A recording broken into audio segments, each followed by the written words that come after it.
Amen. All right. Hallelujah. Hallelujah. Hallelujah. All right, family. Okay. Um, the today's topic. This is something that let's see. We're here today. We're gonna be speaking on, we're gonna pull out some scriptures on were there people before Adam and Eve. Before these scriptures come out, family, I'm trying to get a brief understanding of what it is you've been told.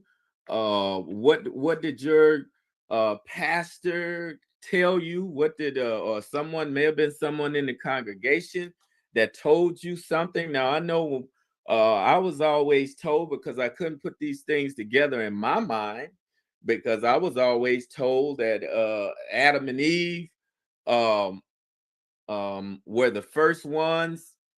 Adam and Eve were the first ones in the Bible. They were. It said in the beginning, and in the beginning, so it shall be. That's what it was, and you don't question God. They were the first ones. But then I'm like, well, wait a minute now. If your mother and father were the first ones on the planet, now how were you repopulating? Because they were supposed to be fruitful and so on and so forth, and to bring forth children. Now, wait a minute. Now, where did they find these wives at? Who were their wives? Where did they come from? Now, they couldn't have been now. Wait a minute. Now that you can't be what is that, incest and all those things. I thought that stuff was forbidden. Was And then when I asked the question, there was folks would say things like, well, back in the day, the blood was pure, and you wasn't none of that. God allows certain things in order to repopulate the earth. And so I just want to know, family, what say you? What was your understanding? What were you told? Con elder. Like you, I grew up believing that, Adam and Eve were the first, Mm-hmm. and for most of my life. And then, I became adult and started reading other books, and they weren't even scriptural books. Uh can't even remember the name of some of these books, but they would allude to other people being present, shortly after or shortly Mm-hmm. before Adam and Eve. Now, being in this walk, having done some reading, I want to say there's certain spots, and if I can find it, but I want to say that there's a spot in the so-called New Testament that says that Adam was the first man. And I'm paraphrasing it in my mind. I need to find it. I know, yeah, I need to, but yeah, I'll say that I believe Adam and Eve were the only ones. Okay. Okay. The water for sharing, King. The water. Okay. So Adam and Eve were the first ones. Okay. All right. Anyone else? I was agreeing with him as well. That's what we've been taught, and Mm-hmm. first man and woman that God made. So whenever I quiz my children, I say, "Who's the first man and woman God made?" That's all I can say because that's all I know. But Absolutely. Okay. that's when Cain and Abel, and Cain killed Abel, and then he went off to another group of people that was on earth. And I'm like, where did those people come from? Uh-oh. So that's all I. Er? Er? Yep. Mhm. So that's it. Okay. I The think water. The water. I think it was Okay. more than that. I'm not for sure. Okay. Yeah, I think God made Adam and Eve, but He also made mankind. So just like Okay. when Cain when Cain killed Abel and God kicked him out of the garden, Cain went off and got him a wife. So how did he go off Okay. and get a wife if there wasn't more people? And Exactly. also, and also he had a son. He built the city, named the city, after his son. So I'm like, where do people come from? Okay. So Okay. so Yep. so That's what I was in this, thinking. so in the scripture, Okay. you can see that there was other people other than Adam and Eve. Okay. All right. Very well. All right. Well, anyone else want to chime in? We got currently we have at least 3 yeses. We got at least 3 nos. Anyone else want to chime in? All right. If not, we're gonna go ahead. We're gonna go ahead and open up. Well, yes, Elder, I would like to chime in. Oh, bring it out. Bring it out, sis. We're gonna go ahead and open up. Oh, hold on. Sorry about that. Yes, Elder, I would like to chime in. Oh, bring it out. Bring it out. Go ahead. Yes, sir. Shabbat shalom, y'all. There's somebody got let me see. Somebody got something else in the background going. It's echoing. Yes, sir. Can you hear me? I hear you just fine now. Okay, go ahead, Yes, sir. sis. I like some of the other family members when I read the scriptures that talk about these other people and these other cities. And I'm wondering, like, well, where did they come from also? Okay. If other people are mentioned, it's obvious they were on the earth. Okay. Okay. All right. Okay. Uncle, I see. I I always see. have believed that there was more than one creation. People, I mean, there was different peoples could have very well been created in different areas. The next thing is I'd like to touch on this. The the snake in the Garden of Eden. They used to refer to it as a snake that was not a snake. That's referring to a person. Okay. That's referring to a person that deceived Eve in the garden, because a serpent can be a person or a snake that crawls around on its belly. So that number one was a person, according to my understanding, that was in the Garden of Eden that deceived Eve. I've heard this before because we don't know, we weren't back then. There are people that would strongly suggest that Cain was the son of the serpent and Abel was the son of Adam. That's just a theory. You can take it, don't have to be fact, but that could be, theoretically speaking, could be a very strong suggestion. And I'm gonna leave it there for now. Khan, the water for the insight. We're gonna bring it out today. I see another hand up, sis. You had something else for us? Is your hand up? Yeah, I was just thinking, what was that point? Okay, I don't know where I heard this, but someone was like, yes, the world has been destroyed many times. There was other people before Adam and Eve and something like that. I don't know where they was going with this, but I just heard it briefly and I couldn't get the context of this. I'm like, okay, I don't understand. Then it made me think of how old is the world? Because they said there's dinosaurs, and it's still hard for me to believe there's dinosaurs and all that. Okay. It had to do with the billions of years of bones, and then there was bones and skeletons discovered of humans that was older. I don't know. It just goes to make it seem like maybe there was other people before Adam and Eve due to the scientific history of how old the earth was and so on. So that's all there. The water, sis. Well, we're gonna go ahead and open up. We're gonna go ahead and open up some truth, family.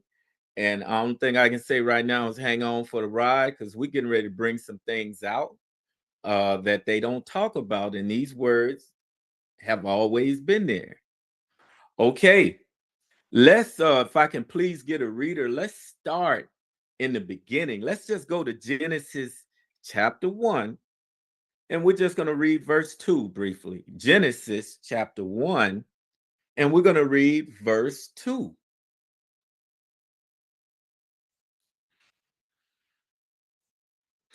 And then after Genesis, we're going to pull something out in Jeremiah.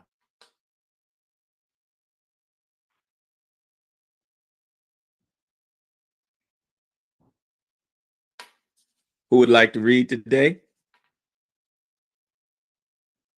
And if you're reading, your mic is you're muted.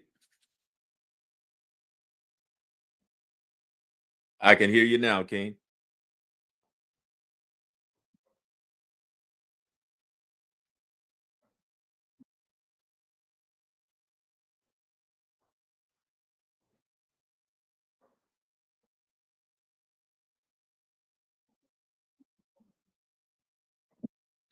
Okay, right here it says there was an earth, it was void. His spirit moved about the face of the waters, but void. It was formless. What in the world? What does that really mean? Let's go. Let's go over to. Tohu bohu. Okay, say again, King. Without a void, without form and void. In Hebrew, it's tohu bohu. Tohu bohu. Now, what does tohu bohu mean? What would void? What would without form? What would tohu bohu really mean? Is it concerning? Was it? Did it mean the earth didn't have a real shape to it? Was that what it was talking about? We can actually bring those out in other scriptures. Let's go to Jeremiah chapter 4 and verse 23. Let's take another look at what Jeremiah said about that, because we're going to be bringing out precepts. We're going to be going here a little and there a little, because we're going to examine this one for what and bring it out for what it is. So Jeremiah chapter 4, and we're going to go to verse 23. I see you got a hand up. Akin and Yah. Khan, elder. So that tohu, that comes from Hebrew word 8414, and the definition of it is formlessness, confusion, unreality, unreality, emptiness, formlessness, nothingness, empty space, that which is empty or unreal, wasteland, wilderness, place of chaos and vanity. Ooh, stay right there. Place of what? Chaos. Ooh, family. Now we're cooking with grease. Now we getting ready to turn it up a little bit. Let's take a look at Jeremiah 4 and 23. The water for bringing that out, King. That one, yes, a place of chaos. Now wait a minute. Now if it's chaos, you talking about how's it gonna be chaos when there's no people there? We're gonna bring it out. Okay, Jeremiah 4 and 23. Let's take a look, please.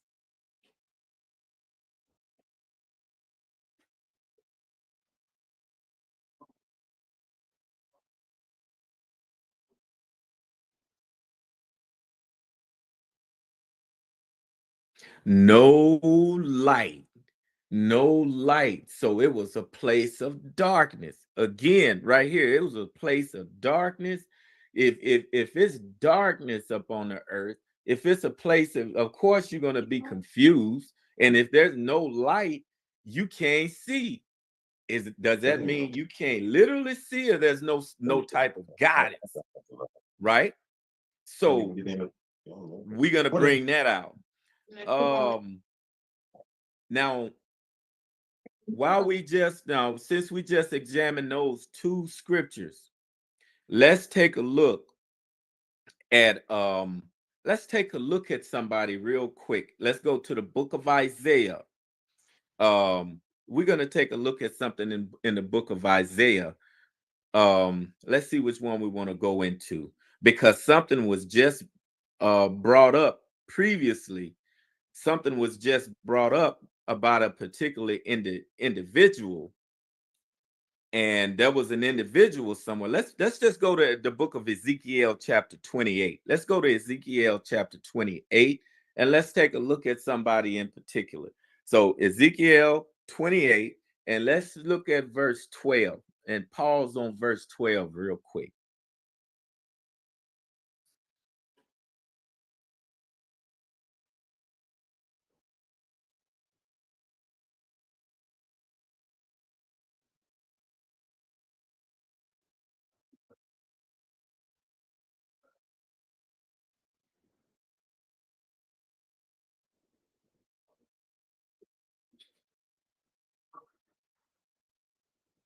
Okay. All right. He's talking about somebody here that's full of beauty. What in the world? All right, let's take a look at what happened to this person of beauty. He's getting ready to tell you about who this person is and where this person ended up. So let's go. We're gonna read all the way through. Let's read that next verse, King.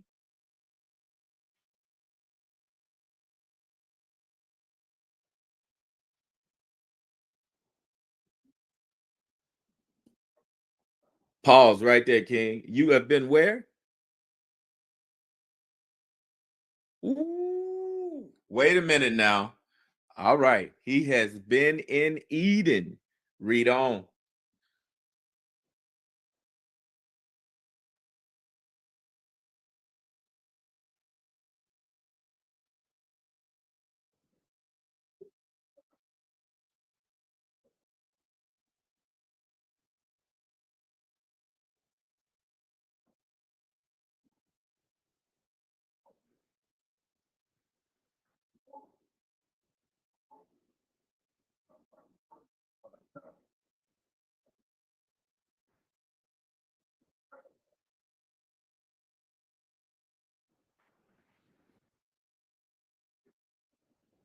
Mm, pause right there, King.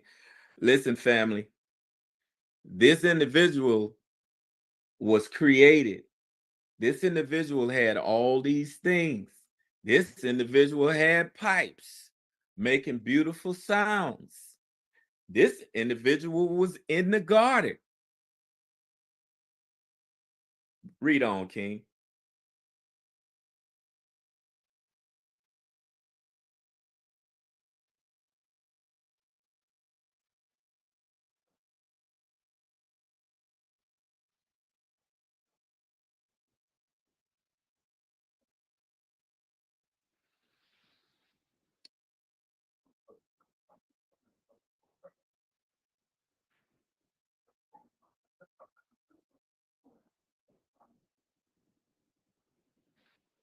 Read on, King.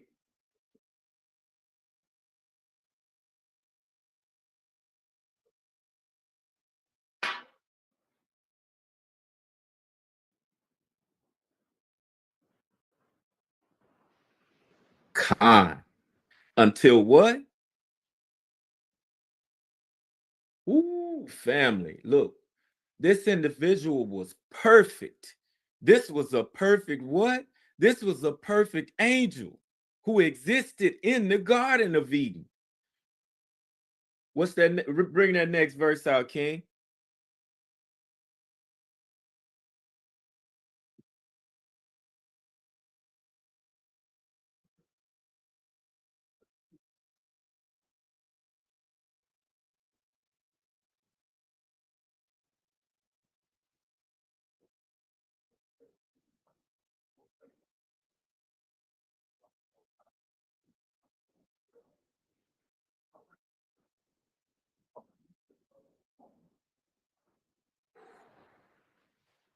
Mm, mm.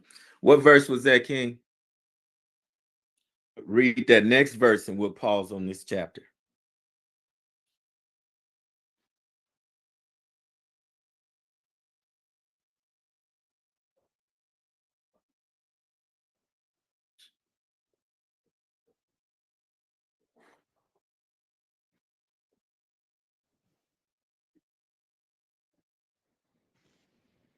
Con, right there. Family, listen.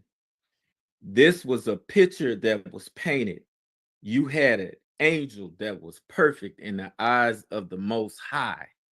He was cast down to where?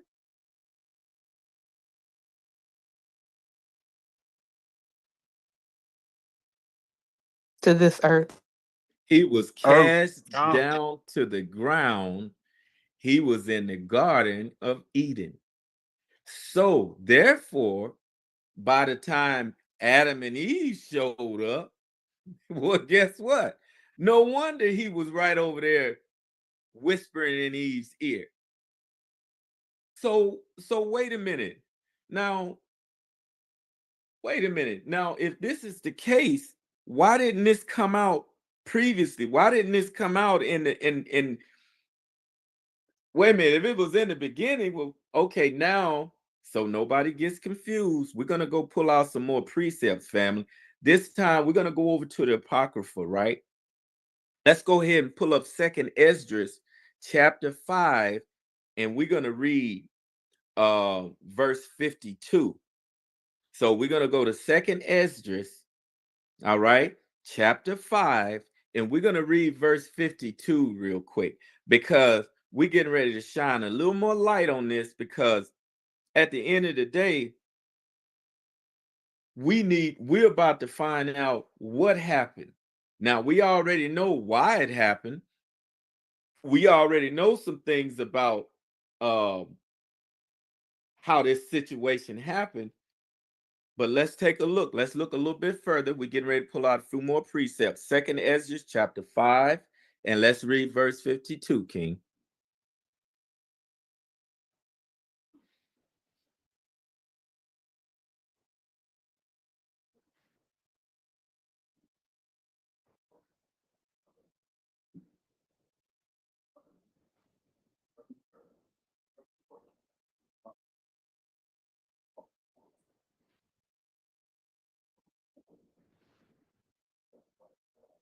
Now, stop right there. Now, right here in one of the books that they tried to hide from us, this is letting you know of a surety that, wait a minute now, this is something that was before.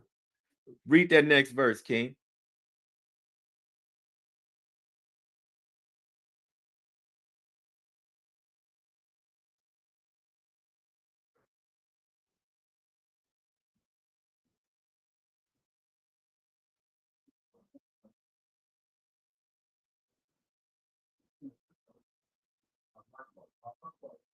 Okay, now right here is forming is giving you some insight, and it's referring to a woman's womb. It's letting you know when a lady is young. That's why, it's like certain women, and we've seen it in certain movies, Professor Clump, oh, you got them childbearing hips.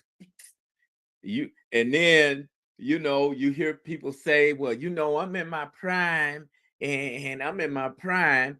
What does that mean? When you in your prime, you are more fit to do certain things, versus when you get older.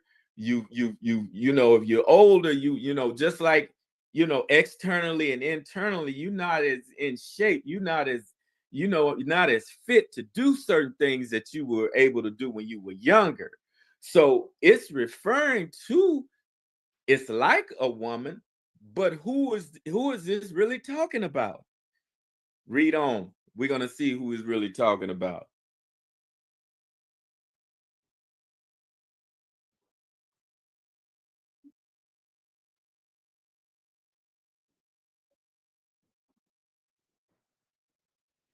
Oh, wait a minute. Who in the world? Wait a minute now.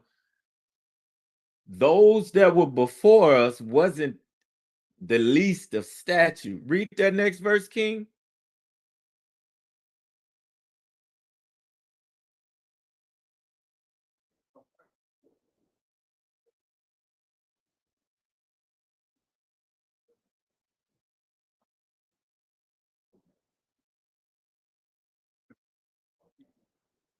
What this is talking about, family, although it's talking about a lady, the lady that's being referred to here is the earth. The earth is much older now than it used to be. So we've all heard and read the scriptures that said there were giants in those days. Back in the day, people were different. There were people that were much, much larger than people here now. People before time, when the earth was so young, the earth was producing things it don't produce now. The earth now is likened to an old womb, family. Okay, so let's while we're in 2nd Esdras, let's look at verse 6, chapter 6, and verse 21. Let's go over there and pull out another one in the Esdras chapter 6 and verse 21.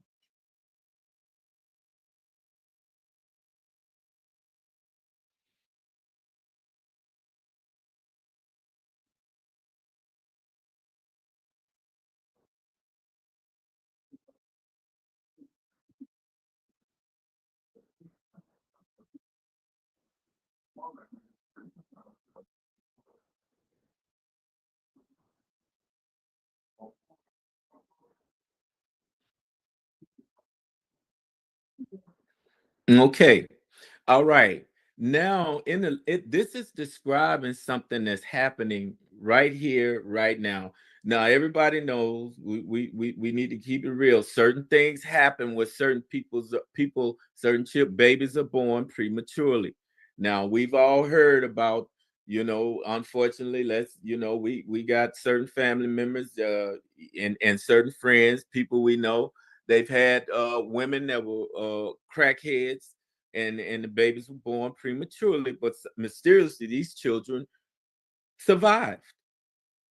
There are crack babies that are now adults. Some of them know, some of them don't. And still, right now, we have some preemies that are born. We have machinery now to keep babies alive. They're born. They so small you can just about hold them in your hand, but they're still living. This is describing the last days. The earth is like an old womb right now, and it's just giving you, pointing out some of the conditions, letting you know where you are. We are in the last days. So this is another way to know where we are, what time we're in. Although, yeah, we won't know exactly when he's going to come. Not even the angels know these things, but he is still giving us an example of what time we're in. So this is a clear indication. We really like one of the prayer requests that went out, the fact that we need to start to repent before it's too late. We don't have that much time. Okay, so we got to get ourselves together. So that is what's going on. So now I want to take a look at something else that nobody probably nobody really talks about. Let's take a look. Let's go back to let's go to the book of let's take a look at Genesis chapter 2 and verse 7. Genesis, we're going to look at the book of Genesis. We're going to look at chapter 2 and we're going to look at verse 7, because there was also some things other things going on in Genesis. And after that, we're going to pull up some other information and we're going to focus on some things that nobody talks about.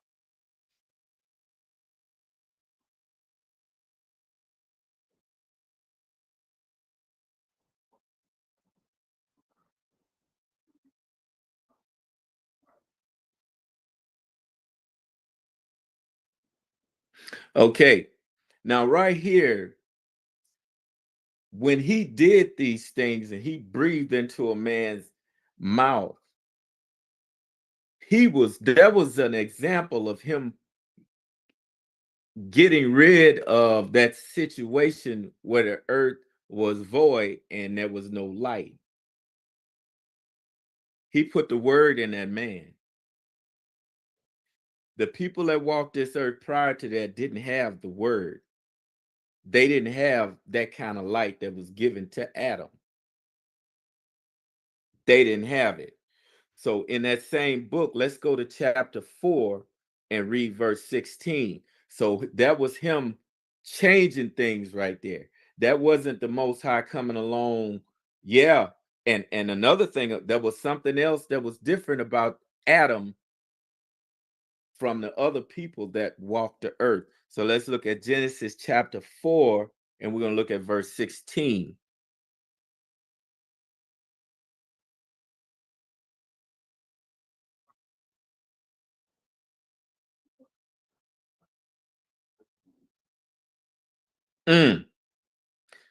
Now, hold up now, family. Wait.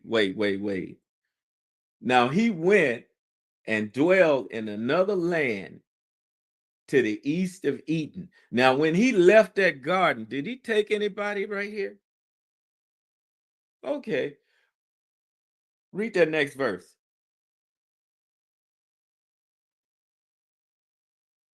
Oh, okay. Read on.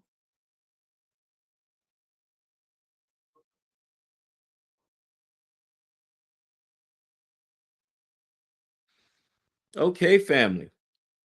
Now, he went to another city and then knew a wife over there in that city. Anybody know what the what that city, that land was called?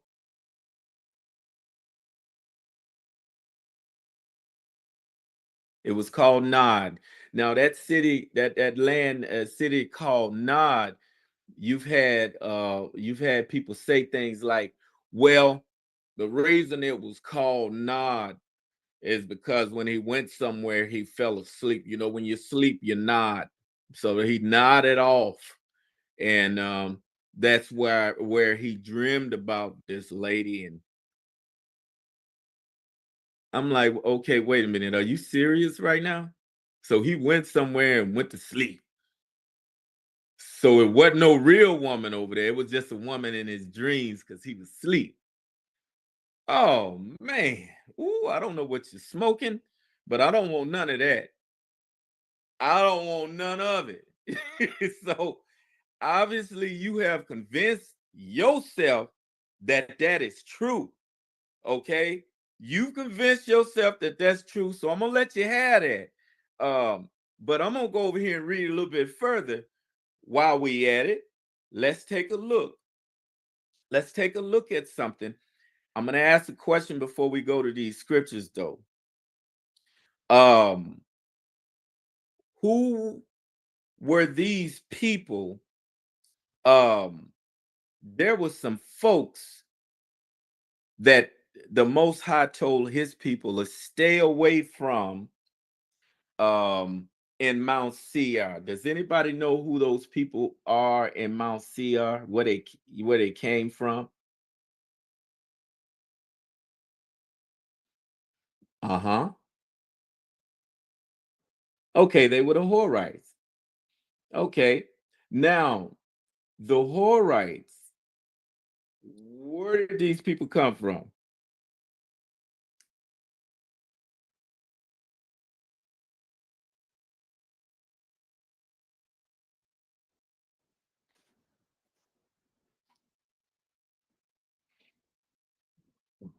Okay.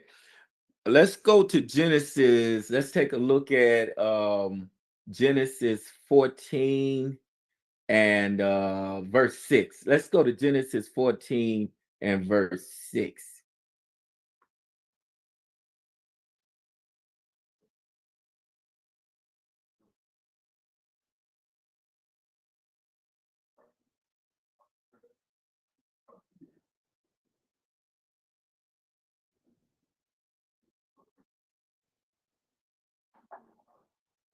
Okay. By the wilderness. Okay, by the wilderness. Now, okay, so they were the Horites. Now, speaking of Horites, um, who was it that went up on Mount Seir that we know of?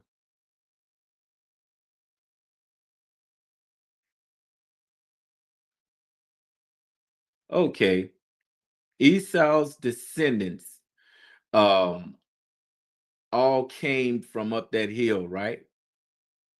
Okay. All right. So let's take a look. Let's go to Genesis. I think it's in chapter 36. Let's go to Genesis 36. And let's take a look at something real quick. Now let's take a look. When we go to Genesis, let's just read Genesis 36. Let's just read verse 1 real quick.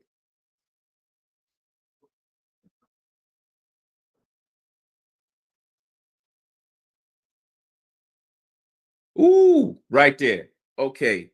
The generations of Esau, who is Edom. Once again, it's letting you know Esau's name was changed to Edom. his and all the descendants are Edomites. Okay, well, let's take a look at what was going on, and let's take a look at verse 2.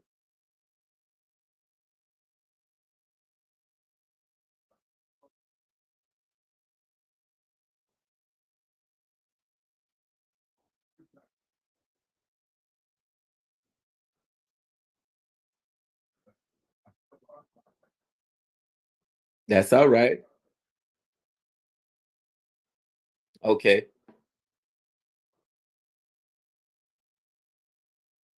Okay. Now we're gonna stop right there and let's skip down to verse 8.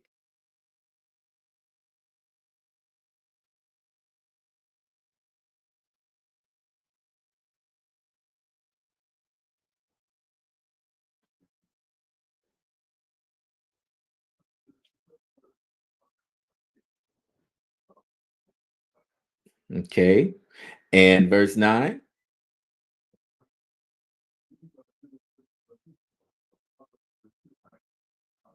All right, family. Right here is letting you know this is the father of the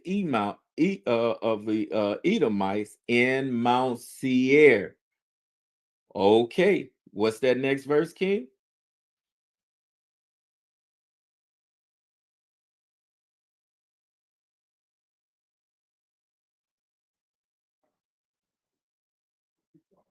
Mm-hmm.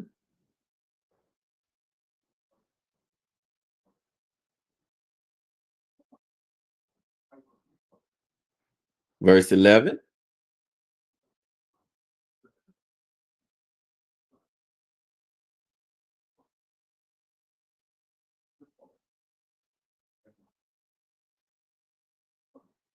Okay.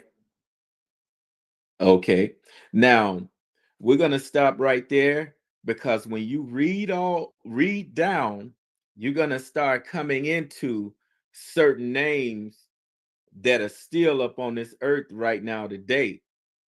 But these are the people, like in verse 21, verse 22, it starts going on to Dishon and Dishan and all these dukes and the Horites and the children. Now I'm going to ask y'all a question. Seir was named after a man. Now, the Horites that descended from Seir was Seir. Where is Seir at in the lineage of Adam?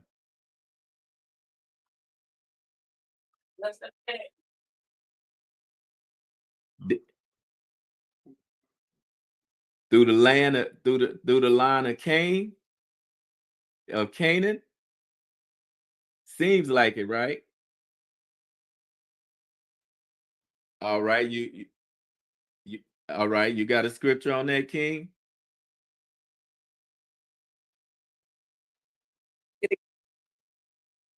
Okay. So All right, let me give it to you straight. I'm gonna give it to you, King. The name Horite is strictly a caveman, a race of troglodytes who dwelt in the limestone caves. break the chains freedom. I'm listening to my brother from Kansas City talking about their Okay, let me say that again. Apologize for that.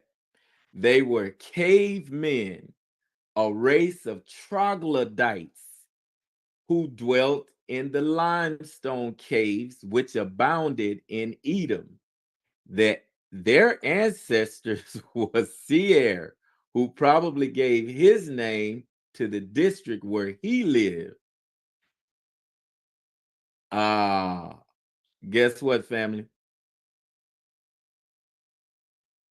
There's no lineage with them linked to anybody. Now there are some people that came from Canaan that descended from the Hamites. Let's just say the Hamites, because Canaan was a Hamite. there were some people that descended from Ham that was up on that mountain too. Do y'all know who they were? Would it have been the Hittites, The Hittites were there. the Perizzites? And guess who else? Another group of people that was up there messing around was Moab and Ammon. Con. I think in Deuteronomy chapter 2 or 3, Moshe retells the story of how the Ammonites put out the giants in their land, the Moabites put out the giants in their land, and the Edomites did as well. There you go. There you go. Now, these people, do y'all know what does the name troglodyte mean? Does anybody know what a troglodyte is? I'm gonna pull it up real quick, and I'm gonna see if I can share this with y'all. Let me see. Let me pull up troglodyte. And that was Deuteronomy chapter 2, where it speaks about the Moabites and the Ammonites and the Edomites putting out those giants that were in their lands. Oh, Khan, the water for bringing that out. Anybody want to read that real quick while I pull up the definition for troglodytes? Khan, Elder. This is the book of Deuteronomy chapter 2, beginning at verse 10. It reads, the Emims dwelt there in times past, a people great and many and tall as the Anakims, which also were accounted giants as the Anakims, but the Moabites called them Emims. The Horims also dwelt in Seir before time, but the children of Esau succeeded them when they had destroyed them from before them, and dwelt in their stead, as YahShay did unto the land of his possession, which Yahweh gave unto them. Khan. Listen, family, I'm gonna tell y'all something. Now, I just pull up this word troglodyte, and I'm gonna read it to you. A troglodyte is a prehistoric cave dweller. And number 2, a person of degraded, primitive, or brutal character. A person living in seclusion. A person unacquainted with the affairs of the world. An animal living underground. Now, now that I pull up the definition of troglodyte, now you can clearly see why the world, or these people, these prehistoric people, were dark, void. They were all of those things. They were formless. These people were some straight up heathen. Now, question though, did these people descend from anybody? They had to come from somebody, right?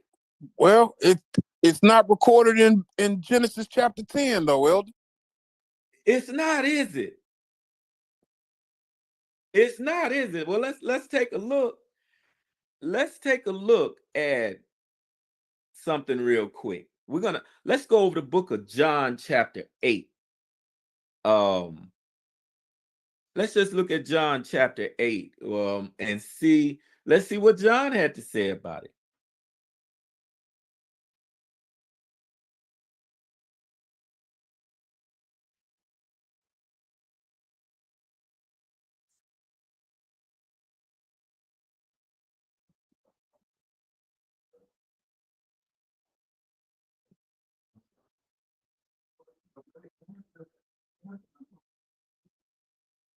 Made it through the flood? Okay. Okay.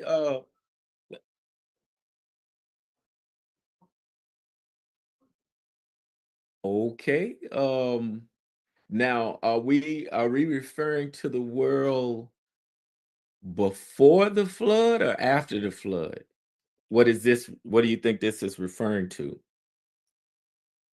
Hey, Con, We're after the flood now, correct? Con. But these people we speak of, as far as the Horites, troglodytes, the caveman, did they exist before the flood or after? Both. And that's Okay. recorded in Bereshit as well. It says that there were giants in the land in those days and after the flood. And after, In right? Con. You see that it's after too. So if it's after, well, like, wait a minute. So if there was still giants that existed afterwards, that means they were still procreating, right? I'm asking. So they were still procreating with folks, right?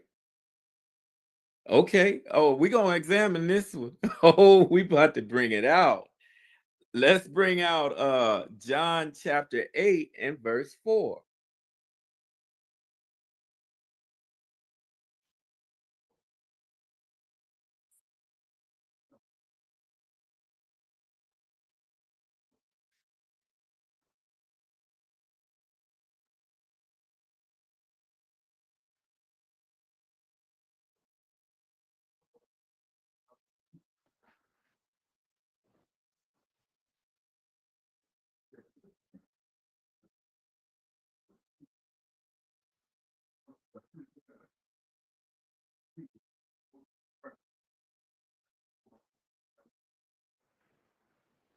You know what? That's not the one I want. Let me pull out something else. The water family.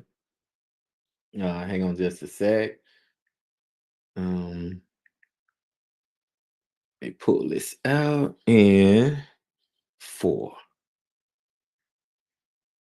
And so yeah, while we're getting that, we definitely gonna examine what happened with that situation, because there was something we need to tie into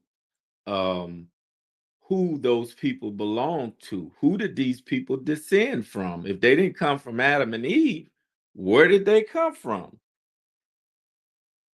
And we're getting ready to examine it right now.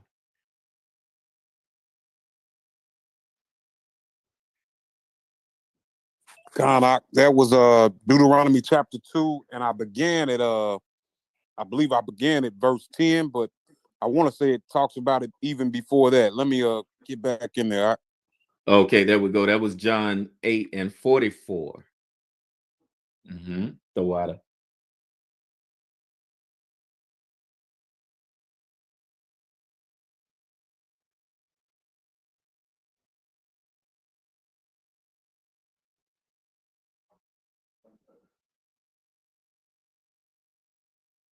You know what, King? Let's for some clarity, so we make sure we have because this one here, I don't want them to take it out of context with this content. Let's just start at verse 1 and we'll read to 4, please.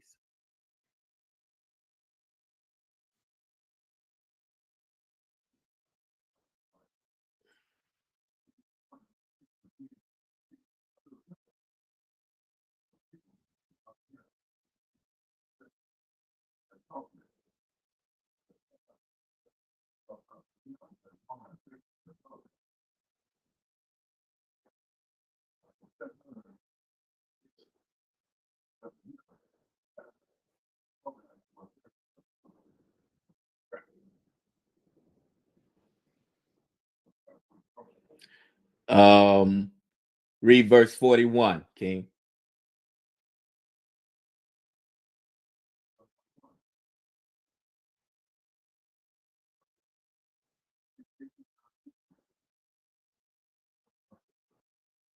We be not born, not born.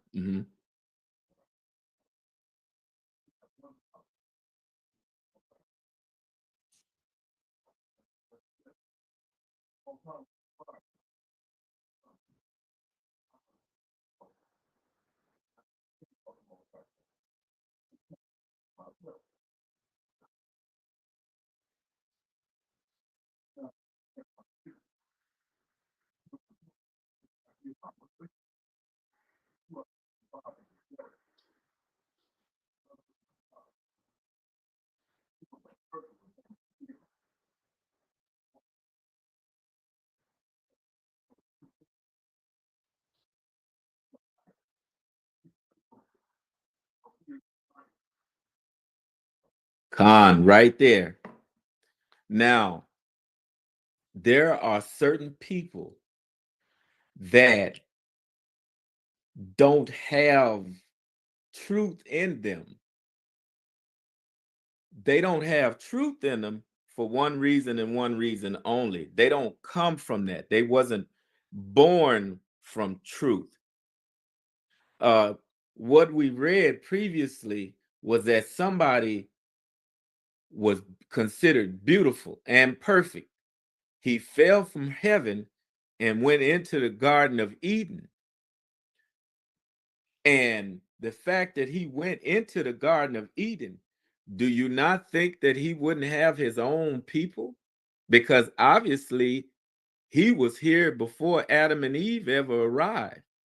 So are we really thinking that while he was here on earth, he was the only one here? La. Well, okay. Now we're getting somewhere. Okay, now we're getting somewhere because when he was cast down to, remember, he was cast down with a certain number. He wasn't the only one that went against the Most High. He brought a whole legion with him, family. There were others that came here too, and there was some things going on long before Adam and Eve ever came.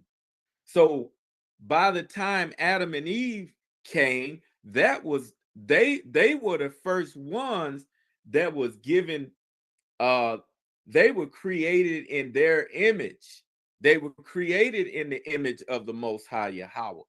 These first people that were on the planet, they were not created that way. And those same people, just like Kings brought out, those same people, when the Most High came and washed away a lot of things during Noah's time, when the ark was built, there was some very evil people here then.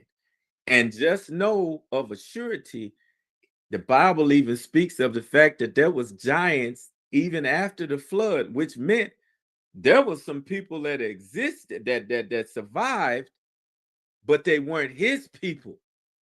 I'm going to say it again. They were not descendants of Adam and Eve. Noah and his sons and his family, they were descendants of Adam, family. Okay? Now, these other people, you don't get a lot of information about these other people, other than the fact that, of course, throughout the Bible, the Most High told his people to stay away from them, stay away from Mount Seir, stay away from them. So, yeah, but there were people here that are not descended from Adam and Eve. And when you look up these words, you got these names called troglodytes. You got these folks called cave dwellers. We know of a surety based on certain people's DNA, they got traces of these troglodytes, these cave dwellers, these Horites, descendants of Seir, in their blood right now today. Why is it so important to know these things? It's important to know these things so you know of a surety that you have people that walk among us that are not like you. So because they're not like you, that means they get to do things and get away with things. They get to eat things, they get to do things that you can't be eating. They get to do things you should not be doing. Now, I'm not saying that you can't do things they can't do, because you surely can. We certainly can do things they cannot. Okay. But there are some things that are seriously different about these other people. Seriously. Think about it. If you are descended from somebody that came from caves, right? That means these people were eating something up there. What do people in caves be eating, y'all? What do y'all think folks was eating up in caves? Any idea? What do you think they was really eating? Bats. Ooh, Lice. bingo. I was thinking people. Hey, that too.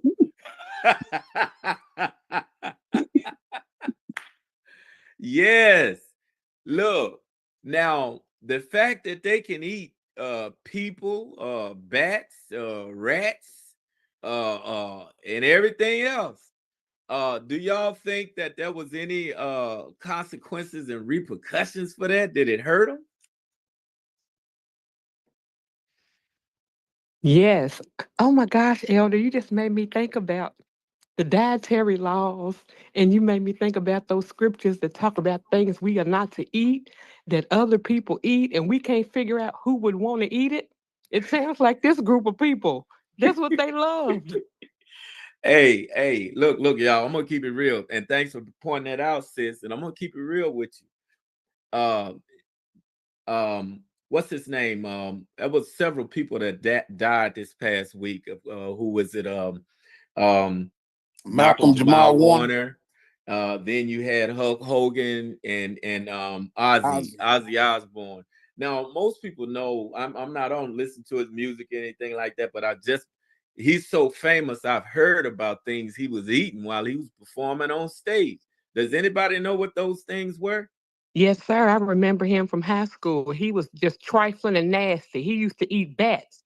I remember that the Caucasian children used to honor him and wear black clothing, and he ate a bat on a concert stage.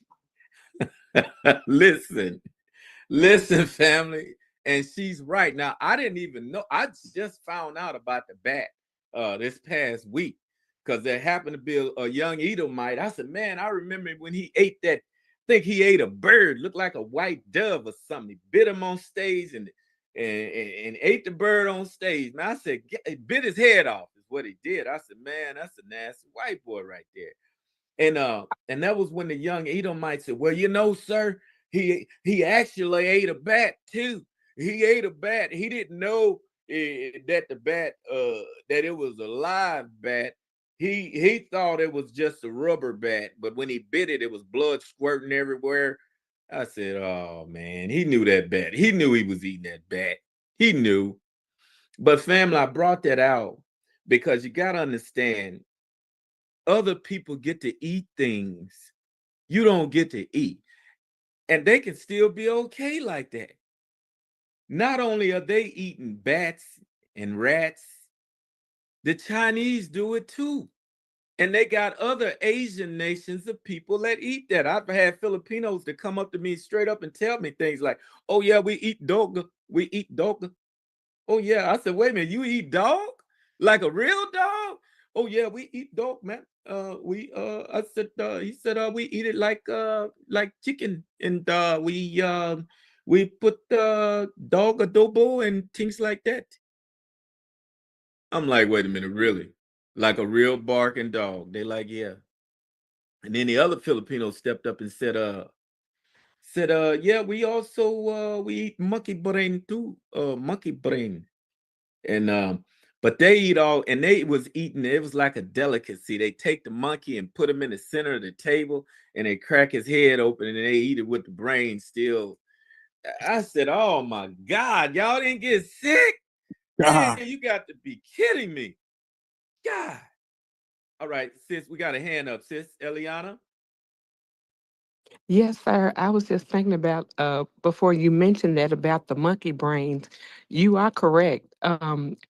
There was a TV show that used to come on many decades ago, and people from America, I forgot the man's name right offhand, but Americans travel to these remote places and those islands and such, and they, like you said, they call those things a delicacy. eating escargot and eating monkey brains and eating all this stuff, they think that that means you've arrived and that you can afford to eat like this. But in those countries, they eat those things out of survival and or just because they just nasty. But Americans go over there and they glamorize it and make it seem popular. You know, when you were mentioning the Chinese eat dog, I've heard my mother and father, you couldn't pay them to eat at a Chinese restaurant. They knew, I don't know how, but they knew even back then, we don't eat that stuff. There ain't no chicken. And they eat dogs like Americans eat pork. All right. Okay. They do have abilities that you do not have. Family, listen and listen carefully. Let them have their dog. Let them have their rats. Let them have their bats. All right. Let them have it, because trust and believe, they can eat that stuff. They can eat all the pig. They can eat all the bottom dwellers, the shrimp and crab legs and all of that stuff, catfish. Let them have it, because that's what they come from. They come from eating hot garbage, and they got chambers in their stomach that can process that stuff. Just like you got certain birds that can only eat certain things. Then you've got another set of birds, buzzards, they can eat anything. They can go out there, they part of the cleanup crew, and they can go and eat the dead and rotting flesh, because they have chambers in their stomach that helps with that digestion, and they don't get sick from that. Actually, they thrive on that. Okay, they thrive on it. But if you take a different bird that go out and try to eat that, it'll make them sick and they'll just die. You'll have a dead bird on your hands. So just know it's the same thing with us. If you you go out there and try to make it a habit, you want to go out there eating dog and rats and bat, it won't be long before you too gonna be like one of them dead birds. You're not designed that way. They not like us. They are not. Another way I'm going to show you, now Adam, and this leads me to my next scriptures, family, because now we know that without a doubt, there were people here before us, and also we also know that these people were much different than us. We all know of a surety that the devil was here before Adam and Eve, right? Does anybody have a question about that so far? Or that some of you may think that the devil showed up right when Adam and Eve came. Okay, so we know of a surety that yes, Adam and Eve were actually here after the devil was already here. So when he was here, there were also other people on this planet. And this clears up right here. This clears up any notion or any thing that we were told back in the day, that when Cain stoned Abel and he went over there to the land of Nod, he done linked up with one of his sisters or his nieces. Yeah, he said, "Come on, niece, come on over here. We're gonna go over there to the land of Nod. That's what we're gonna do. We're gonna get away from our bad family and we're gonna raise our own family." That did not happen, family. So temptation was here before we came. I'm sorry, say again, AT. Temptation was here before we came. Temptation. Before we came, that information that was put out before we came, and that answers the question, because Lucifer himself was an angel. He was an angel, and he was actually He was considered perfect by the Most High. So yes, it was here long before we came, and there was consequences and repercussions behind that. And of course, his what happened to him was he was simply sent to earth, and he had angels that came with him as well. So it was, and once again, when we brought the definition of these words up that were written in the Bible, it clearly stated that it was a lot of chaos. There was a lot of hate. There was a lot of darkness. There was no light. It was formless. There was no word. The Yahweh's word was not in any of these creatures or these people that walked the planet during that time. They were straight savages. And we brought up these words to show who it was, what it was that existed long before we came. Adam and Eve were created from the dirt, from the ground, and these were the ones. This was a generation of people that were created from their image. Father, Son, Holy Ghost. The ones that were here before that was not. They were straight savages. Okay. Now, and some of that savagery, I'm glad you brought that up, because some of that savagery that existed up on the earth then, some of that savagery still exists today. How do we know that savagery exists today in the DNA test, family?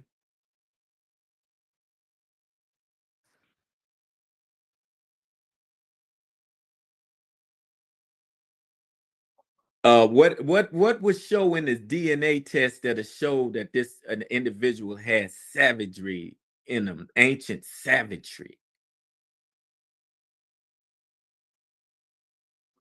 Ooh, say it again for the people in the back, King.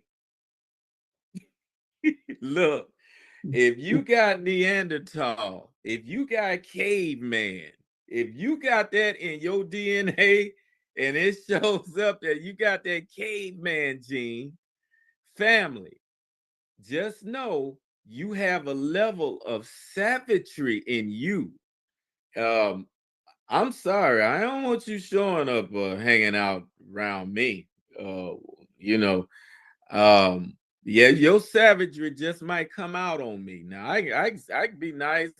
We can be cordial in the store, at the street, down the street, at the job, but I don't know. I don't know if you can be all up in the congregation and it'd be all right. Just saying. But yeah, there are some real savages out there, and we brought these words up. And when the Most High was talking about how the earth was, he was also talking about the ones that walked the earth at that time. They were savages, family. And just know of a surety, these people that did not descend from Adam and Eve were cave dwelling people. Adam and Eve, if you are descended from Adam and Eve, you did not descend from no doggone cave dwellers. Just know that to be true. Adam and Eve's people never went in to become cave dwellers. What happened was they went up. Some of Adam and Eve's people did. Esau did, family. We already know Esau came from Jacob. He was a twin. He came from Isaac. He was a twin of Jacob, right? He was Jacob's twin. He was his brother, twin brother. All right. He done went up on Mount Seir and hooked up with these goat mouth heifers. And the kids all came out with that doggone caveman DNA, that part, that stuff that changed their DNA. That's how they had all of their pigmentation was lost. They got all that sulfur in their DNA. That's when it just ruined them, and they were no longer welcome in the congregation. It ruined them. And that was the same thing that happened with Moab and Ammon family. They went up there and they messed around with the wrong. They messed around with the wrong holes. I'm just gonna keep it real. They was the wrong ones to mess with. They shouldn't have messed with them. They should have left them right where they were at. But it messed their children up. And right now, today, yes, you have people with some ancient DNA that existed long before Adam and Eve ever walked the earth. Ever. That is a fact.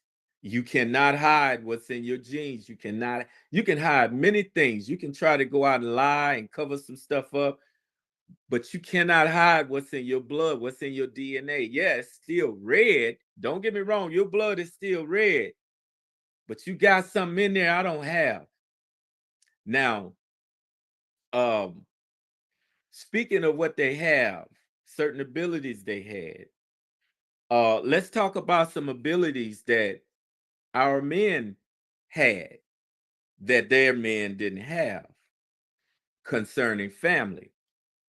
Let's go to the book of no, this is what we want to do.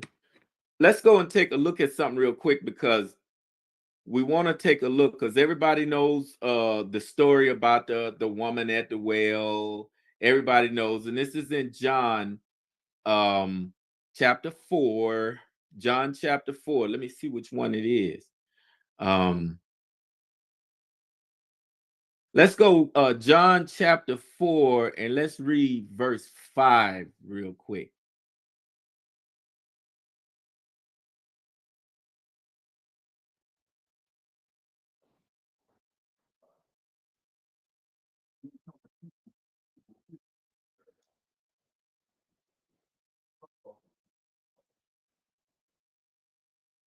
Uh-huh.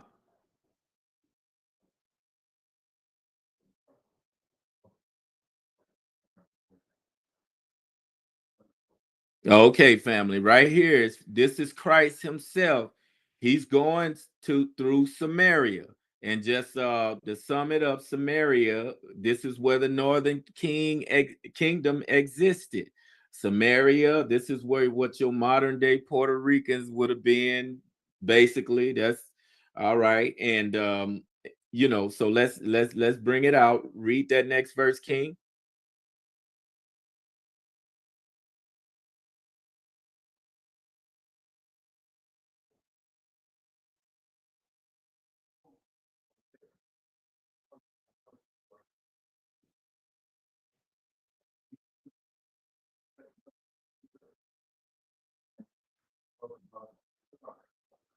Okay. Now he was weary with this journey, because there was some things going on back then between the northern and the southern kingdom that was not good. They were warring. They hated each other. So I'm going to leave it at that. Next verse, King.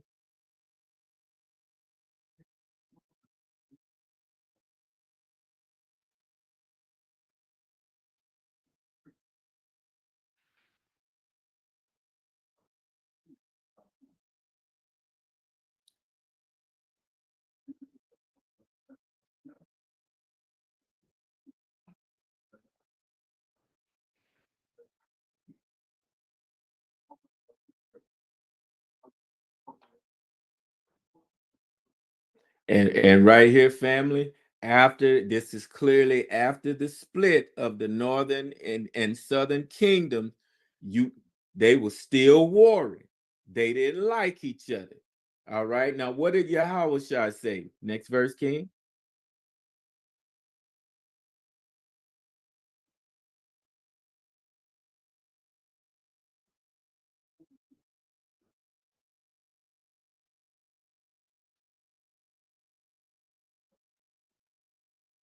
Okay.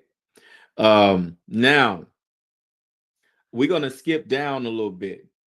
The Most High was having a conversation with this woman, and this woman was she was getting kind of snappy nappy with him, whatever.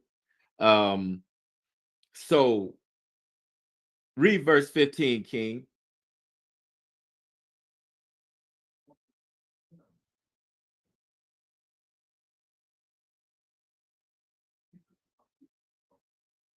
Okay, so he told her, because this was after him telling her, this water that I can give you, feed you you had never thirst again the rest of your life. So she was like, give me that water, and so on and so forth. And he said something to her in verse 16. Read verse 16, King.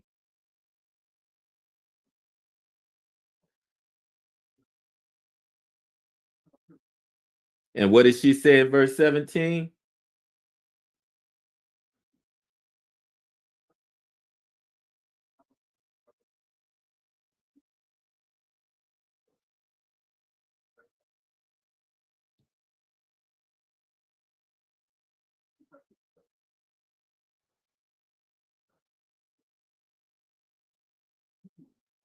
Mm-mm.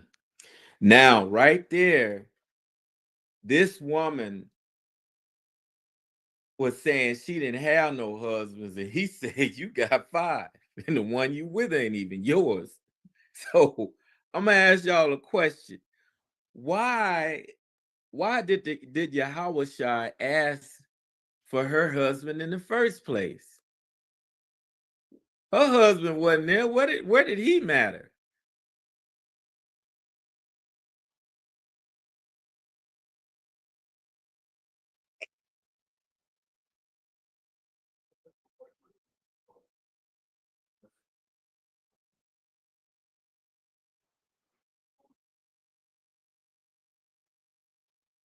Oh, okay. Did everybody understand that? Well, the man is the head of the woman. That's Ooh, okay. I tell you what. Let's examine this matter. Let's get some real clarity on. Let's go to the book of Numbers, chapter 30. Let's go to the book of Numbers, chapter 30, and read verse 1.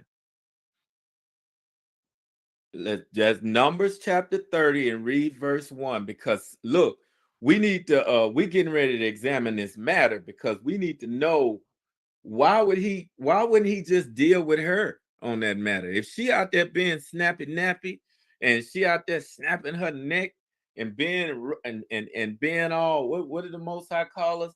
A bunch of stiff necks. She out there clapping her hand. You want my water? Yeah. So-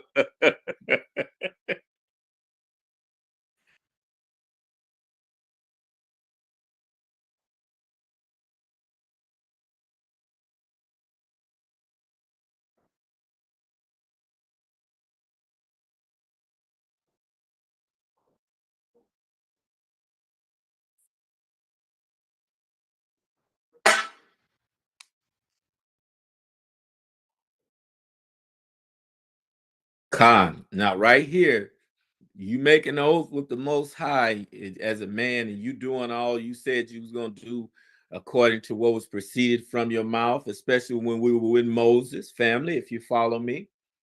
All right, read on, King.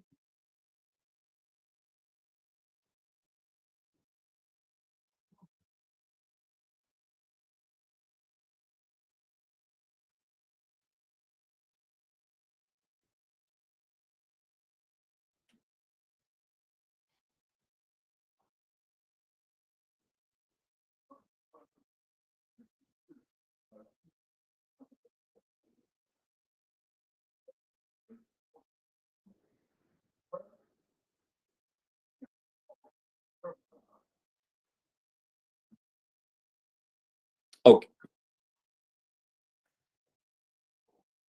okay, stop right there. I'm gonna put some clarity on this, family. This is right here is talking about a young girl still in her father's house.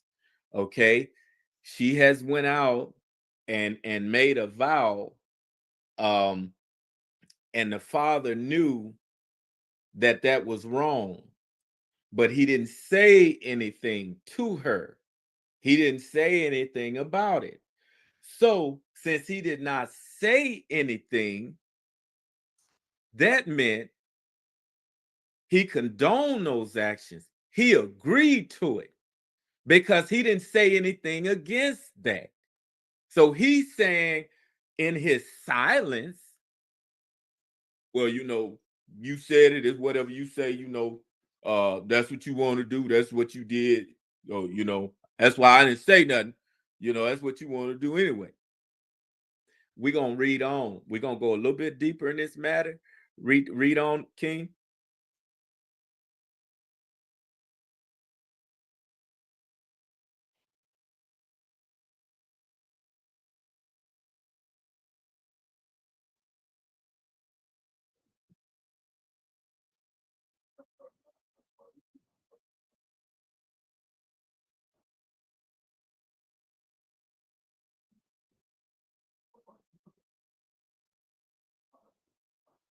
Oh, stop right there.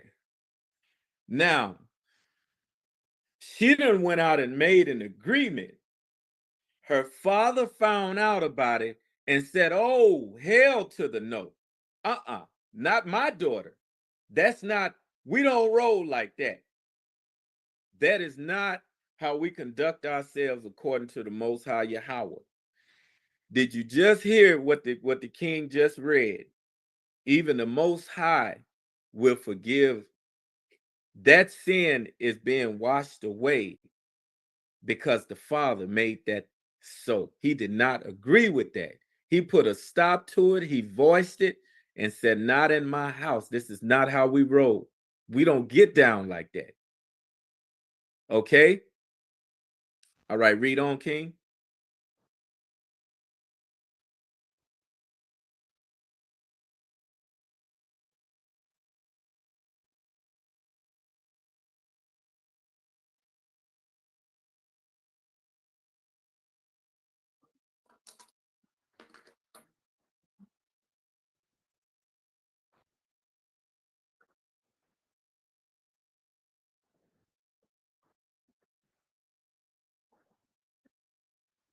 Stop right there. We're going to pause, King, because right here, this was akin to what happened at that well.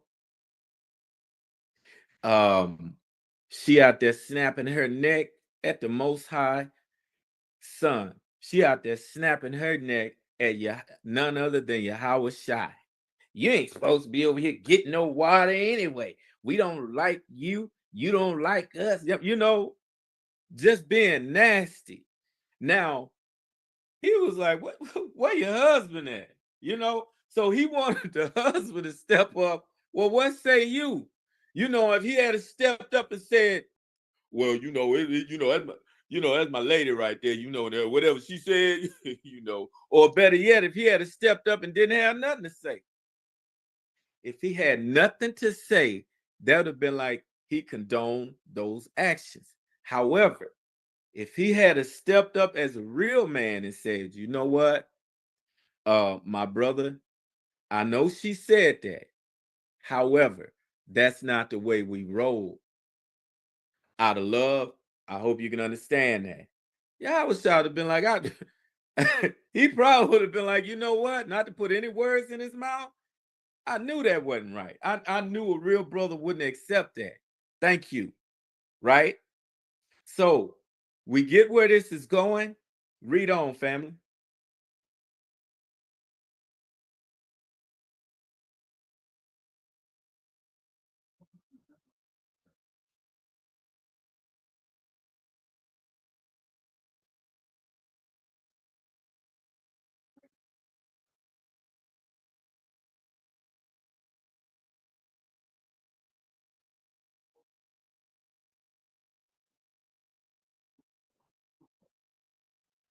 Ooh. Oh, I'm sorry, King. Did you finish that? Hold up. Bring it out, King.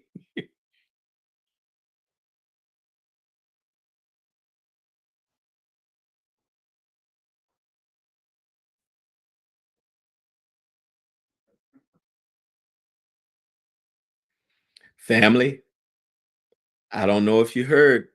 I don't know if you heard what was just said. This is coming. Look, this is coming straight from the oracles, family. The king just brought it out. Look, your man can make your sins things that you say, things that you do, he can make that stuff lay void to the Most High Yahweh. Okay, you have a source of power, you have a source of stability in that man. Don't get me wrong. Yes, women have powers and abilities that a man does not have. A woman can give birth. She can bring it. She can duplicate. That was the first fax machine. A man can duplicate himself through a lady. All right. Okay. She can bring forth life. She has the chemical makeup that can do those things. But in the process of doing those things, there are some things that you may not have. You don't have the stability that a man has.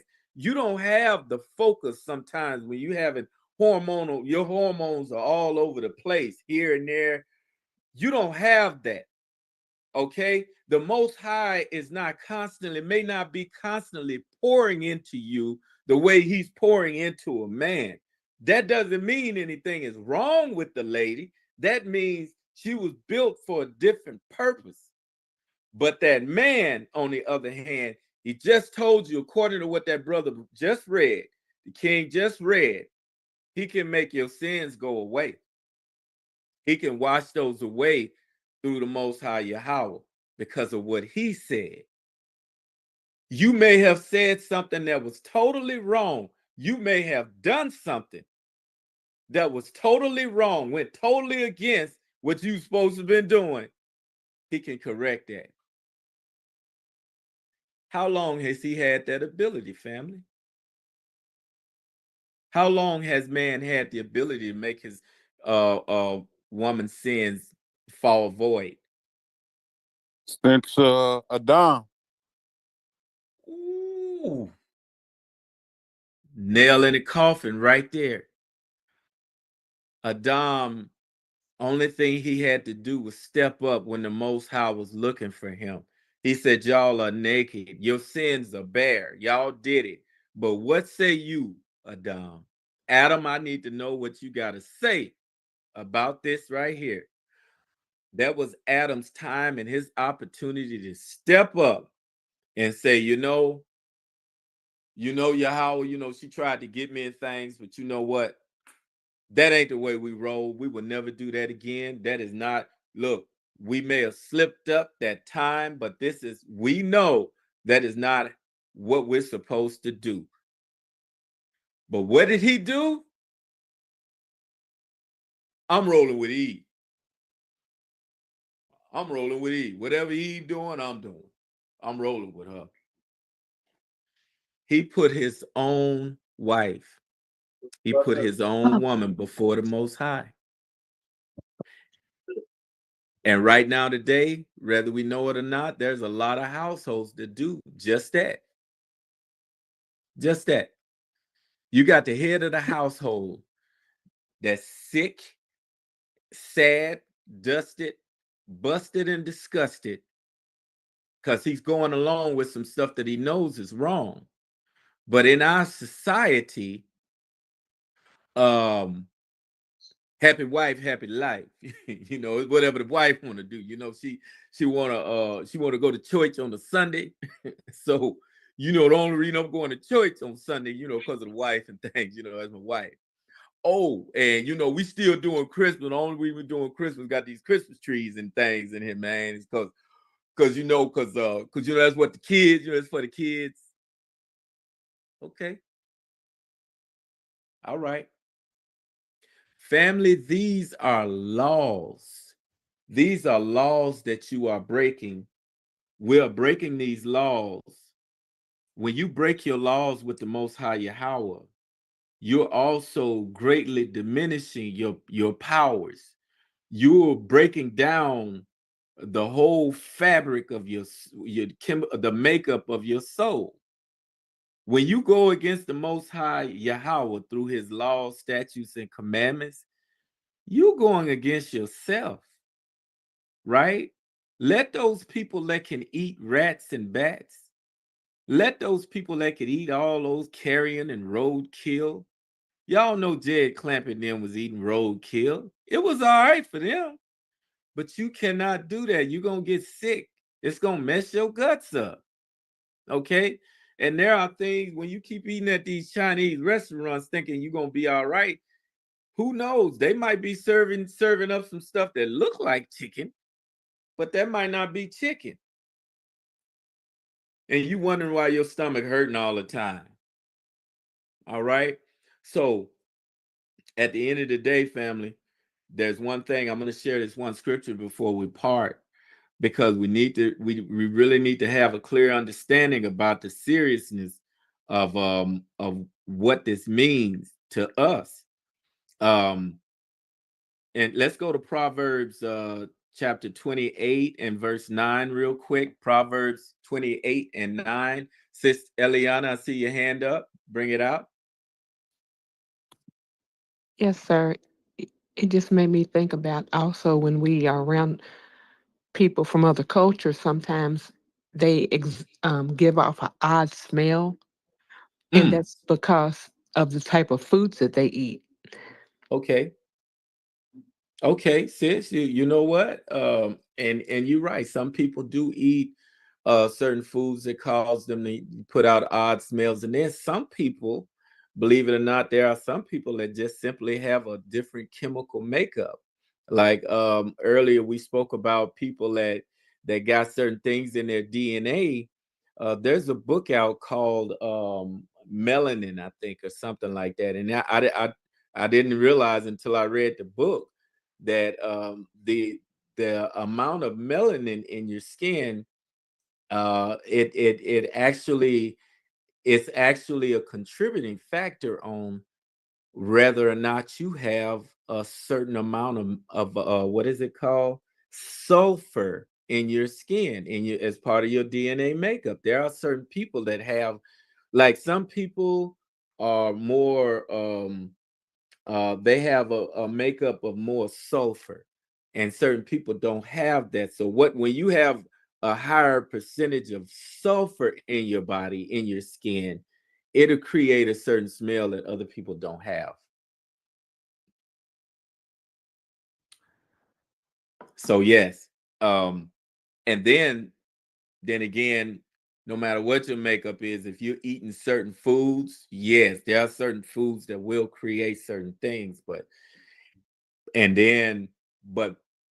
when you got a different chemical makeup, you can be eating the same things, but no, you got sulfur in you. You're gonna be kicking that sulfur.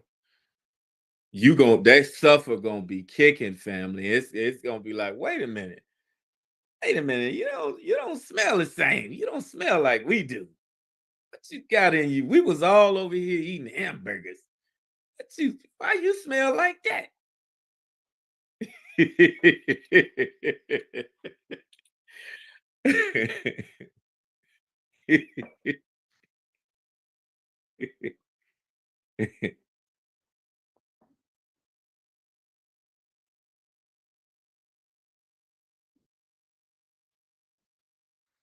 All right, family. Okay, this is the Most High. According to the Most High himself, uh, when you running around, if you want to hang out with people, they eating rats and bats.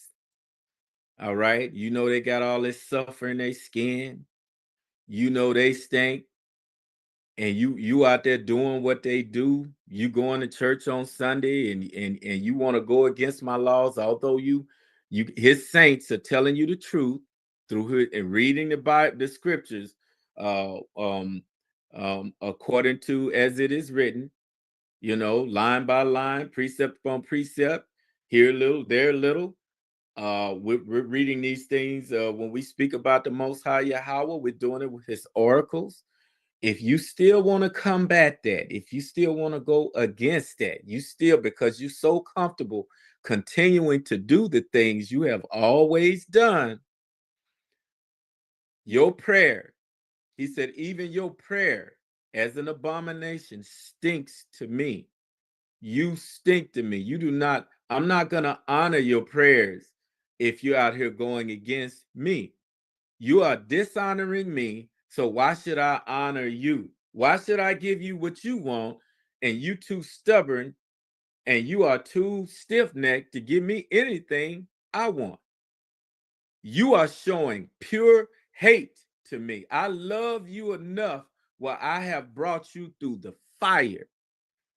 You are not getting your back whipped off at this time. Nobody is pointing a gun to your head at this time.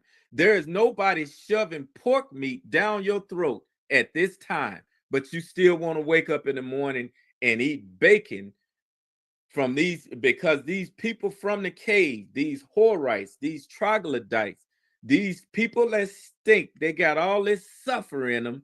They dog you out, they rape you, buck broke you, but you want to listen to them over me.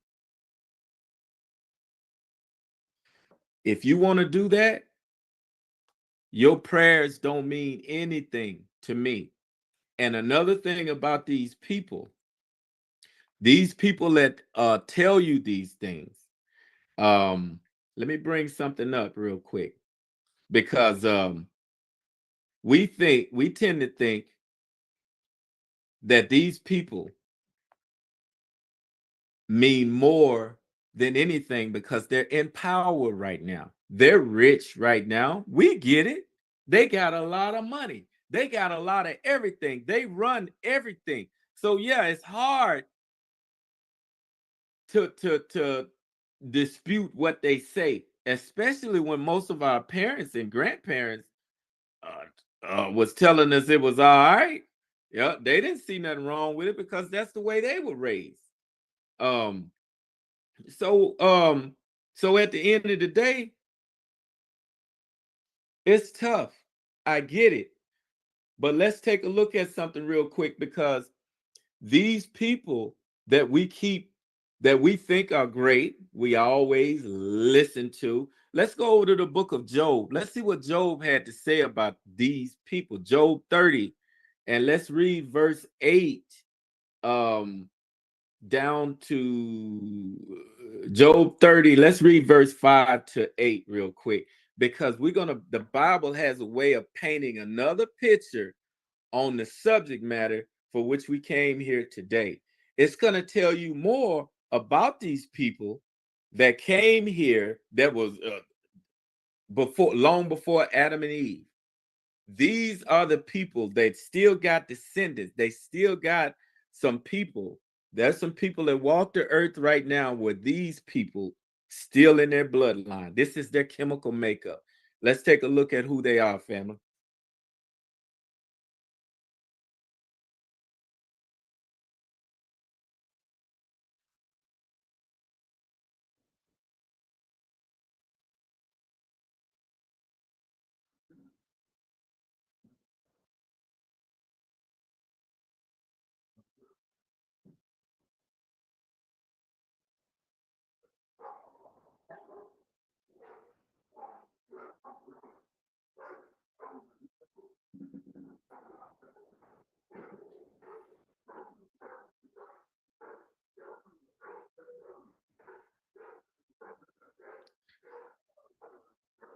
There it is.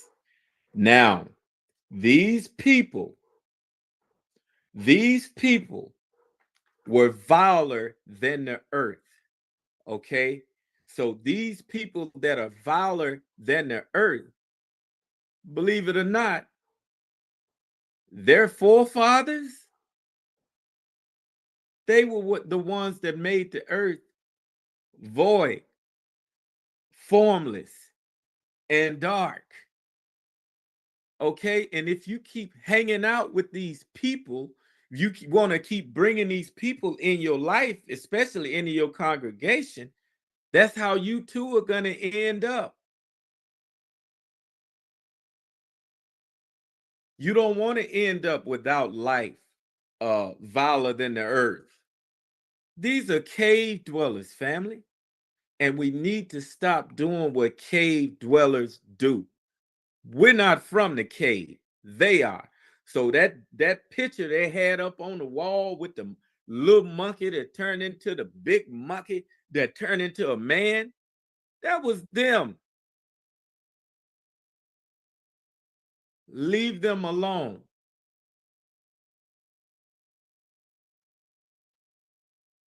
All right, family. Any questions? Oh, the Water King, the Water King. I appreciate all praises to the Most High. Yahawah, Al-Keniyah. Khan, Elder. First and foremost, all praises to the Most High for the edification that has gone forth this evening. Thawada, big Thawada to you for being a vessel and bringing forth this information. I've got a script coming from 1 Corinthians chapter 13, verse 2, and it reads, this is Shaul, Paul speaking, and he says, and though I have the gift of prophecy and understand all mysteries and all knowledge, and though I have all faith so that I could remove mountains, I have not have not charity, I am nothing. So Paul's just talking about, if he has all these gifts, if he doesn't have love, he don't have anything. But the reason I referenced that script, Shaul says here that he understands all mysteries and all knowledge. And this evening, we've gotten a little closer to understanding, different mysteries. Um, when we look at the book of Job, I believe in Job chapter 39, I believe, or 38, the Most High is having a conversation with Job and questioning Job, like, tell me, can you number, the amount of months? So it's just different questions that he posed to him. And Job, doesn't have an answer because he doesn't know these things. Likewise, a lot of information that has gone forth, we didn't know about. You know what I mean? Like we got more information this afternoon. But it all boils down to this, in reality. Deuteronomy chapter 30. Verse 19, YahShay speaks and he says, I call heaven and earth to witness against you today that I have set before you life and death, blessings and a curse. Therefore, choose life that you and your descendants may live. The choosing life for us is clinging to these laws, statutes, and commandments and having the faith in Mashiach. Fire. I'm glad to have known and been present to know this information. Everybody's not going to be at liberty to gain like this information all the time. However, all they need to do is cling to the Most High, keeping his law, statute, commandments, and things will go well for us. Not to say that we're not going to have trouble, but things will go well with us. The Most High will delight in us. I'll yield there. Khan, well spoken, King. The water, all praise to the Most High. I got, let's see, I got Auntie Barbie with a hand up, and then Sis Eliana. What you got, Auntie? Go ahead and unmute your mic, or let's see here. Let me see. Okay, go ahead. Mm-hmm.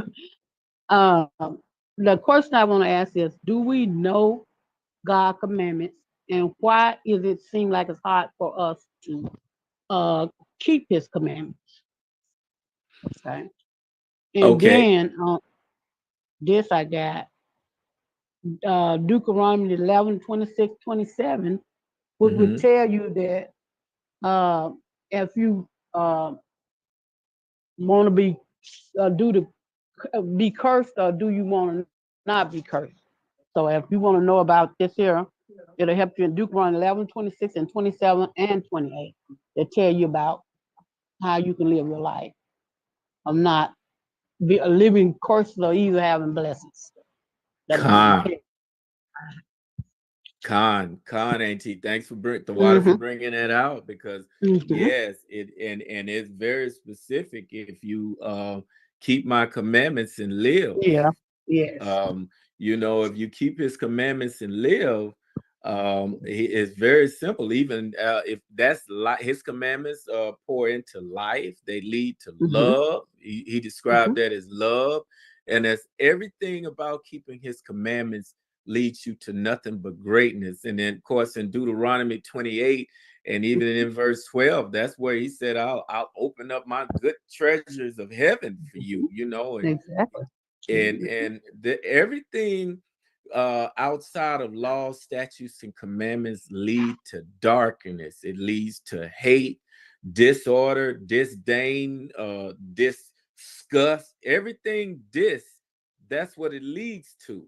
And that is the reason, like you said, as far as us knowing these things, a lot of us know it, but we have been talked away from it, talked out of it. And we don't have enough love in our heart, and we don't have enough fear for the Most High to do these things, because we let the white man, we let these damn troglodytes come along and tell us we don't need to do that. All right. Sis Eliana, you had something? I see you got your hand up. Yes, sir. It was an awesome lesson. And I did want to, it reminded me the scriptures that you shared of how all these years off and on, uh, that I've seen pictures. We have seen, some of us have seen pictures of, like you said, um, the primitive, the little monkey that quote evolved into this man and all that. And then I'm sure we've all seen that cartoon with the cavemen and the wheel and these other things. And it reminded me of the picture of who they call Jesus, that same picture all over the United States and the world. And the quote, Blessed Mother Mary, that same picture, of all these false GODs and such. And it just kind of like I had an epiphany. They've shown us, or the truth, I'll say that. The Most High allowed the truth of these pictures and these images and their origin to be known to us, if only we would take the truth at face value and That's right. research those things and look into those things, and we see them as just normal or the truth, because our eyes, we the veil had that was we were behind the veil, we couldn't see. And it also goes to the mass, what is it, manipulation spirit that has been allowed to run amok, and the powers that Yes. be that know the truth, they have kept us in the darkness with that slave mentality and that quote Christian Jesus. And I That's think that's right. why a lot of church people really don't know the truth. They really don't, because these hidden books of the Bible, the Apocrypha, and all of those books that fill in the gaps of the quote regular Bible has been left out. So unless you have the Ruach indwelling and the desire and the discernment for the truth, like yourself and many other teachers and elders who have really sought out the scriptures and put in the time to find those hidden books and to research them and know how to work concordances and dictionaries and all these things, you all are coming forth with the truth in love. And that's why the awakening has been occurring. But yeah, when I just look back over going to church, I've never heard none of this at church. And it's right there in the Bible. I just didn't know how to unearth it. And what you were saying too, when you were talking about the earth was that word void, I had looked it up, but while brother Ken and I was talking about it earlier, it made me think about when I was a cashier and uh, my first job. When you void something, it doesn't. When you're talking about Adam and Eve, were they the first ones and that kind of thing? The void doesn't mean when we would void a purchase. It means I already rang it up and the people were about to pay, but because they either didn't have the money or whatever, we had to quote void the sale. But when we were Correct. talking about the earth, the aha moment for me was, wait a minute.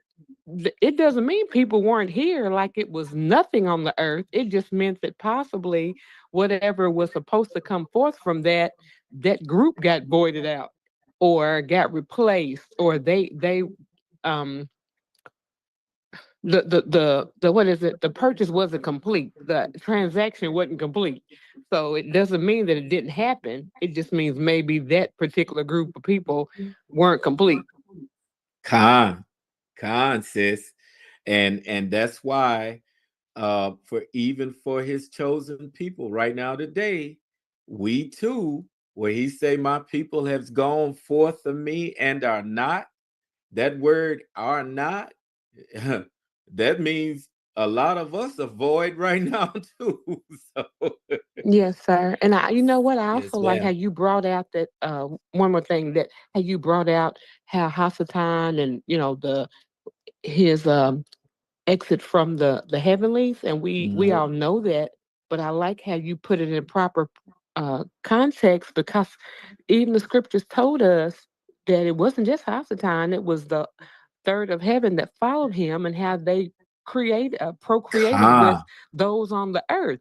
And so I never con, sis. understood, like, well, who did they procreate? Who was on the earth? Well, you just answered the question. The scriptures told us what they did. Yes, We just didn't yes. have a link to connect it. Con, we have a link, and that link cannot be hidden in no form or fashion. And the water, you are absolutely right, sis. We have used clearly demonstrated. At times we really need to use some sort of reasonable deduction in our way of thinking when we're thinking about things, when we read about things. It's like, wait a minute, this makes no sense. However, over here it clearly stated there was somebody already in the garden. Hey, wait a minute, Adam and Eve just came and somebody was already there. Bible didn't say he was forming that somebody then. That means that somebody was there already. And that person, trust me, that person had a whole legion. He was not the only one here at that time. So yes, there are more scriptures out there. Trust and believe. There are many more scriptures out there, but with the time allotted, wanted to just make it perfectly clear through his oracles that yes, these are some things that were going on, and there are signs right now today. We cannot dispute these things.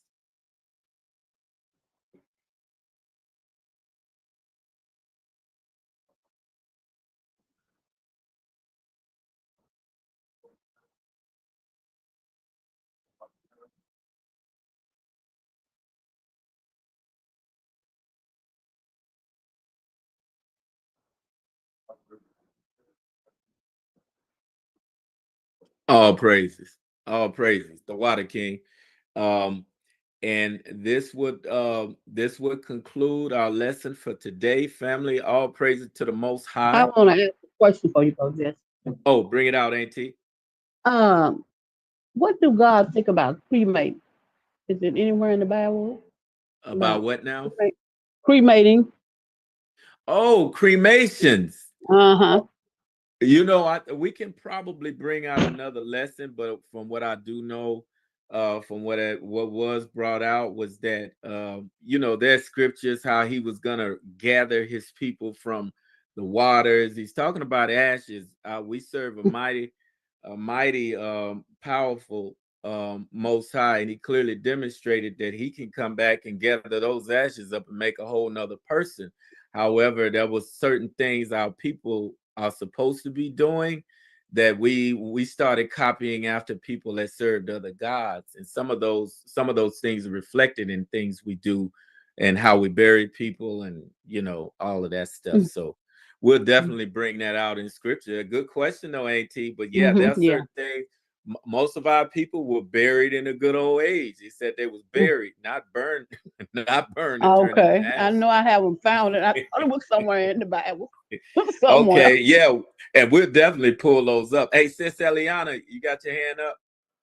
Oh, yes, sir. Just laying back and off of Emma Barbie. I was curious about that as well. I'm glad that she mentioned that. And also, aren't there script? I know about the scripture that talks about he's going to gather us.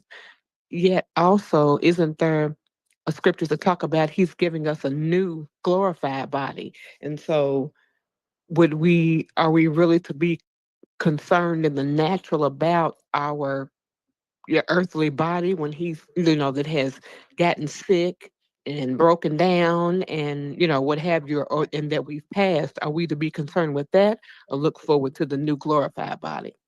Well, everything we are to do when we walk the earth, that's why he put laws He put laws, statutes, and commandments in place to show us how to live our lives and how to handle things as well.